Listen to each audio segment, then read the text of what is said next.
The Zalari Confederacy spanned half the Orion Arm, a lattice of gleaming cities and sterile star harbors that pulsed like a living algorithm. Their motto was carved into every white metal monument. Efficiency is existence. All else is waste. They had perfected society into a stream of unbroken productivity. Each citizen was engineered for a function: pilot, analyst, constructor, diplomat. Bonds between them were logical, designed to minimize friction and maximize output. No wasted gestures, no idle laughter, no warmth beyond the strictly necessary. They viewed emotions as system bugs to be corrected, vestiges from their biological ancestors who had once howled at moons and clung to each other in caves. Now those ancestors were nothing but cautionary footnotes in Zalari archives. So when the first human vessel drifted into their sector, a patchwork freighter named Solace in motion, the Zalari expected a simple dissection and correction process. Humans were rumored to be chaotic, redundant, impossibly emotional. Surely they'd come to disrupt, to spread inefficiency. Ambassador Sita met them in orbit, aboard a mirror-walled reception platform.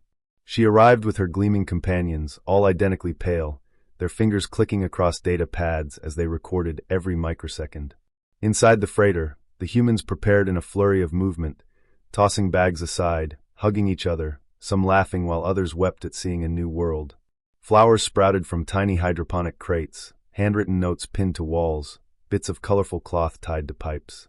When Sita finally entered, her sensors nearly short-circuited at the sheer sensory overload. "Human representatives," she said flatly, "your vessel is unfit for regulated commerce. You will be escorted to reprocessing for compliance." Captain Alana Zhao stepped forward. Her jumpsuit was smeared with paint and dirt from the garden crates. Behind her, two engineers giggled while trying to fix a leaking coolant pipe with bright pink tape. Alana smiled, her eyes alive with warmth.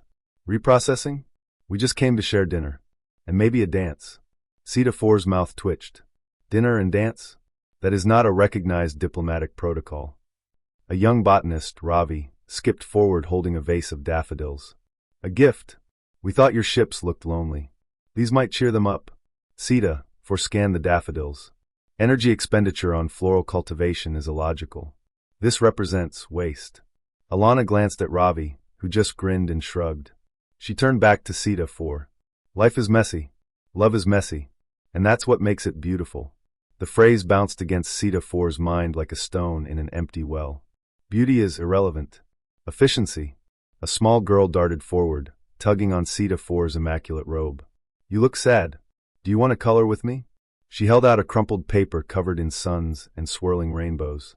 For the first time in centuries, Sita felt something ripple inside her, a spark like static beneath cold skin.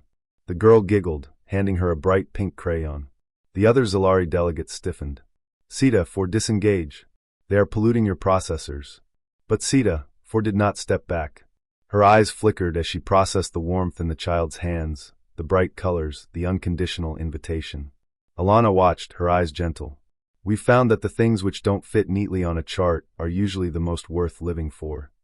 A silence heavier than any vacuum spread across the platform.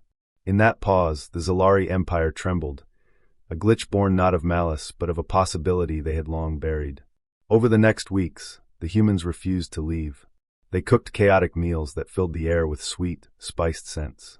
They told jokes that had no logical endpoint, stories that spiraled like dancing comets. Zalari engineers found themselves staying longer at the visitors' tables, tasting strange soups and bursting into tears without warning. Historians began secretly writing poems instead of statistics. A maintenance worker planted a flower on the edge of a reactor conduit, then another, until an entire corridor bloomed like a sunrise.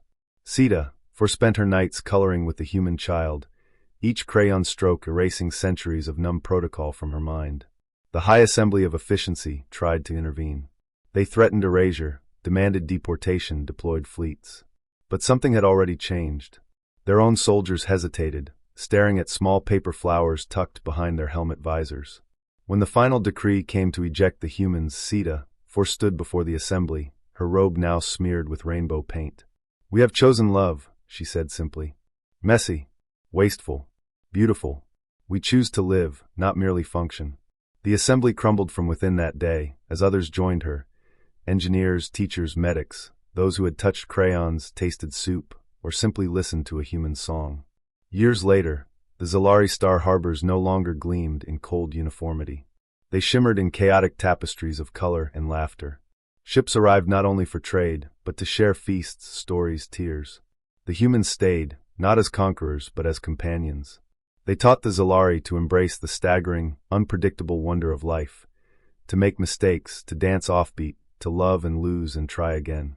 Because in the end, the greatest gift humanity offered was not a weapon, nor a machine, nor a doctrine, but the courage to be beautifully, gloriously imperfect.